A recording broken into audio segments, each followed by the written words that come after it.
So at this point, Speed is like, listen, Manny, you're probably going to beat me, but if you're really so good, I want you to beat me with this guy. Well, yeah, how are you going to do that? How are you going to checkmate this king with this pawn? Like, they're on opposite ends of the board. How will you possibly do that? Now, one hack is that I guess you could promote the pawn to a queen, although it's not a pawn anymore. So you're going to have to bring the king to this side of the board by clearing everything and then checkmate. That's not easy. So queen e6 check. King goes up. And Manny now begins taking a bunch of pieces. He gives another check. Now he pushes. And I think his logic is let me eliminate the black pieces and then walk the king over to the edge of the board.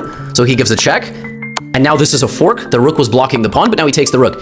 This is going to make the defensive resistance for black a lot harder, meaning it was always going to be difficult. But remember, we're trying to bring the king over there.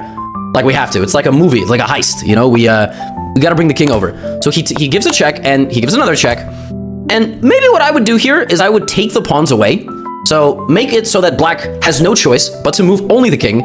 And then what you can do is you can kind of cut up the board and force the king to the edge of the board and then push the pawn. So Manny goes knight c7, Speed walks, knight b5, Speed walks. Now we give a check and now king c2. So we're close, right? And Speed could have ran that way and then we would have had to force him out. But this is checkmate. There's a lot of different checkmates, but we have to do it with the pawn. So how are we going to do this? So Manny decides, you know what? I'm going to move my rook over here. Why? So that the rook is never in any danger. Black plays king b3. Now we give a check. Now the king is stuck in the corner again. There's like 37 different ways to win here with white. Queen d2, king b3. And now we force the king out. And Manny decides I'm going to grab a pawn. Only thing Manny has to worry about here is stalemate. Stalemate being used to surround the king, but it can't move. And there's no legal moves, and the game ends in a draw for some reason. So we have g5. Speed moving the only thing he can move. Manny brings his king, g4. I think he's still kind of trying to figure this out, Manny. He's like, how am I going to do this? How am I going to run the king to the corner? Almost like solving a Rubik's Cube, if you will. He's trying to give away his knight, and he does. And Speed takes the knight because you're in check. You might as well take the knight. Queen before king a6. And now Manny comes up with something very clever. Basically, he's like, okay, I need to checkmate with the pawn. How am I going to do that? Because if I just walk the king back, pawn is never attacking the king. It's just going to stand there.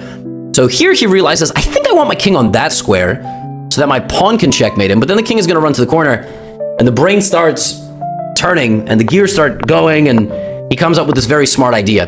He leaves the king stranded here, right? So he stops black from advancing and he calculates very correctly. I need to get this pawn to a7. I need to make sure the king is stuck. So watch this. He brings the king in front of the queen. And now he starts pushing the pawn. And he calculates it so that this pawn is going to get there. And the queen will cut off the escape to the corner at the very right moment. So king here, a5, king b8, a6, king a8. Now he gives this check. Or he could have given it on d5. And he checkmates Speed with the pawn that Speed told him to checkmate with. That's pretty clever.